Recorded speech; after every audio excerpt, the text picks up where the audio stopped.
유튜브 채널 인류의 지식에 오신 것을 환영합니다. 즐거운 하루 되시길 바랍니다. 오늘의 소식을 함께 나누어 보자. 남미 대륙의 조용한 강자 콜롬비아 대통령부터 주한대사까지 한국 없으면 안 된다고 할 정도로 친한 파들인데요. 이들은 하나같이 콜롬비아를 남미의 한국으로 만들고 싶다며 극찬했다고 하죠. 한국과 정반대에 위치한 남미 국가 콜롬비아의 애정 봉쇄에 한국만 바라보는 건 이유가 있다고 하는데요. 지금부터 그 이유에 대해 자세하게 설명해 드리겠습니다. 환하게 손을 흔드는 외국인을 향해 오세훈 서울시장은 박수를 치며 반가운 얼굴을 지었습니다. 손을 흔드는 외국인은 콜롬비아의 이반 로케 마르케스 대통령. 그가 작년 내원하면서 서울시를 들린 것인데요. 그는 콜롬비아 대통령 최초로 서울시 명예시민이 되었습니다. 이번 두 개의 대통령은 평소에도 친한파로 유명한데요. 그는 한국의 놀라운 경제발전과 산업 속도에 감탄을 보내며 특히 전 세계를 상대로 뛰어난 성과를 거둔 K 콘텐츠에 주목했습니다만 42세의 나이로 콜롬비아 역사상 최연소 대통령이 된 그는 미주개발은행 근무 당시 오렌지 경제라는 소설을 쓴 바 있습니다. 그는 책에서 한국을 예시로 들며 콜롬비아가 창조 산업에 역점을 두고 문화 콘텐츠 사업에 힘을 기울여야 한다고 밝혔었죠. 특히 K-팝이 전 세계를 뒤흔들기 전부터 K-팝의 가능성을 알아본 그는 저서에서 한국의 K-팝은 엄청난 잠재력을 지니고 있다고 말하며 한국 콘텐츠에 대해 애정을 드러냈었습니다. 그의 딸 역시 K-팝의 오래된 팬이라고 밝히며 한국 문화의 정통한 모습을 보였죠. 그는 작년 한국을 들려내연 일정을 소화했고 한국의 발전된 ICT 기술을 콜롬비아에 적용할 것을 논의했다고 합니다. 특히 보건의료에 있어 한국이 보여준 호의에 감사하다는 말과 함께 콜롬비아에도 한국식 의료가 정착되는 것을 지원하겠다고 밝혔죠. 또한 카를로스 카이사로세로 주한 콜롬비아 대사 역시 한국이 보여준 호의와 놀라운 발전에 거듭 감탄하며 콜롬비아가 가야 할 길은 한국이라고 언급, 자신들은 남미의 한국이 되겠다며 각종 분야에 있어 한국의 선진 기술을 도입하고 싶다는 의지를 드러냈습니다. 또한 콜롬비아는 중남미 지역의 경제 동맹체인 태평양 동맹을 이끌고 있는데요. 한국에게 참여를 권하며 준 회원국으로 제발 가입하길 원했다고 하죠.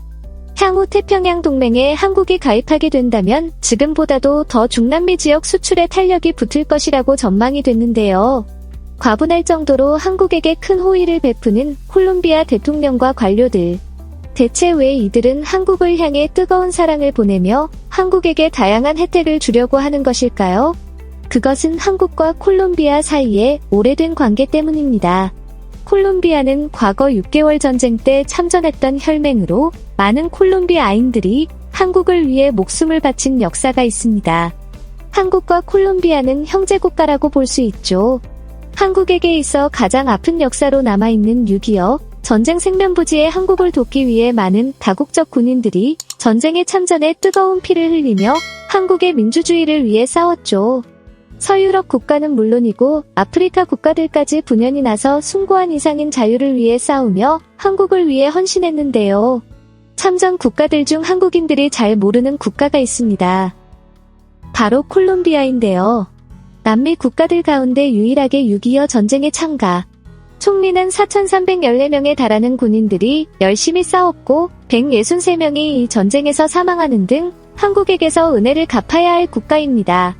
20세기에 콜롬비아가 젊은이들을 외국에 보낸 유일한 전쟁으로 당시 콜롬비아도 녹록치 않았지만 오로지 민주주의를 지킨다는 일념으로 출전한 곳이었죠.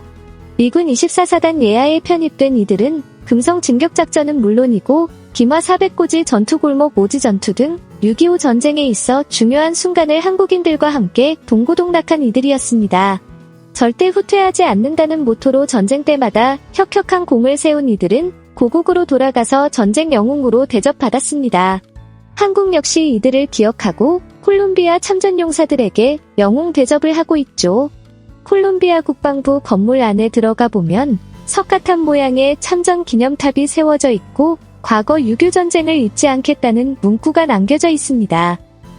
한국에서 만든 이 탑은 용사들을 기리기 위해 특별히 제작되었습니다. 6.25 전쟁에 참여했던 영웅들은 이 탑을 보면서 자신의 젊음을 바친 한국이 선진국으로 거듭난 것을 감탄에 마지 않는다고 하죠. 최근 한국을 보고 싶어하는 이들 영웅들을 위해 대한민국은 이분들을 한국으로 초청, 완전히 바뀐 한국의 모습을 보여드리는 행사를 열었습니다. 국가보훈처의 초청으로 콜롬비아 참전용사들은 인천을 통해 한국으로 걸음을 옮겼다고 하는데요. 서울에 도착한 이들 참전용사는 행사가 열리는 부산으로 가기 위해 KTX에 탑승해 이동했다고 합니다. 그런 와중에 사건이 일어난 건데요. 고령인 알바로 리카 오르테곤잘레스 씨가 담낭결석 증상이 심해져 쓰러진 것이죠. 젊은 날의 추억이자 민주주의를 위해 헌신했던 그는 마지막 순간 한국의 모습을 보고 싶어 고령의 나이임에도 불구하고 한국으로 향한 것인데요. 열차로 이동하던 중에 위기의 순간이 닥친 것입니다. 긴급 호송에 들어간 한국 의료진은 알바로 씨를 즉시 충남대 병원으로 이송. 의료진의 집중 치료를 받으며 생사의 위기를 넘길 수 있었습니다. 한국 의료 수준이 높았던 덕분에 알바로 씨는 목숨을 구할 수 있었죠. 정신이 든 알바로 씨는 한국 때문에 살 수 있었다며 자신이 한국을 위해 헌신한 것이 결코 후회되지 않는다며 기쁨의 눈물을 흘렸다고 하죠. 알바로 씨 가족 역시 한국의 의료 덕분에 살아난 것을 보고는 한국을 향해 감사의 인사를 전하며 아버지의 투쟁은 헛되지 않았다며 기뻐했습니다. 한국은 이들 참전용사가 젊은 시절 보인 헌신이 지금의 한국을 만들 수 있었다며 콜롬비아를 위해 더 많은 것을 줄 수 있다고 답했죠. 실제로 한국은 콜롬비아를 위해 많은 것들을 제공하고 있습니다. 2014년 한국은 콜롬비아에게 무상으로 초기암 안녕암을 징계했습니다. 어떠한 비용을 부담하지 않고 오로지 두 국가와의 친선만을 생각한 행동으로 12,000톤급의 안녕암은 나린 요조의 이름을 따 나린요암으로 거듭났습니다. 한국은 기존 퇴역함을 그대로 넘겨준 것이 아니라 내부 정비는 물론이고 시설까지 최첨단으로 받고 인계받은 즉시 활용할 수 있게 넘겼죠. 콜롬비아 대통령은 그 행동에 깊은 감사를 보내며 앞으로 콜롬비아는 한국 무기 수입에 적극적으로 나서겠다고 밝혔죠. 한국은 이에 그치지 않고 2020년에는 닉슨함을 양보해 콜롬비아 해군에 제공하며 아낌없는 보호에 나섰죠. 해군 및 국방대 사이에 협력 양해각서를 쓰면서 교류를 증진하기로 약속했으며 한국 태권도 교관이 콜롬비아에 파견되어 가르치는 등 지원을 아끼지 않았습니다. 콜롬비아도 한국에서 개발한 함대함 미사일 해성을 도입하기로 결정, 자국 해군력을 강화하는데 한국 무기를 수입하는 의리를 보였죠. 로베르토 사치카 해군 부사령관은 한국과의 인연은 잊을 수 없다고 말하며 한국과 지금보다도 더 많은 교류가 있기를 희망한다는 말을 남겼죠. 양국 간 교류가 깊어지면서 이를 시기한 국가가 있었는데요. 바로 일본입니다. 콜롬비아와 FTA는 물론이고 군사적, 문화적 협력을 아끼지 않는 데다가 대통령도 공개적으로 친한파 행보를 보이는 것이 일본 입장에서는 싫었던 것이죠.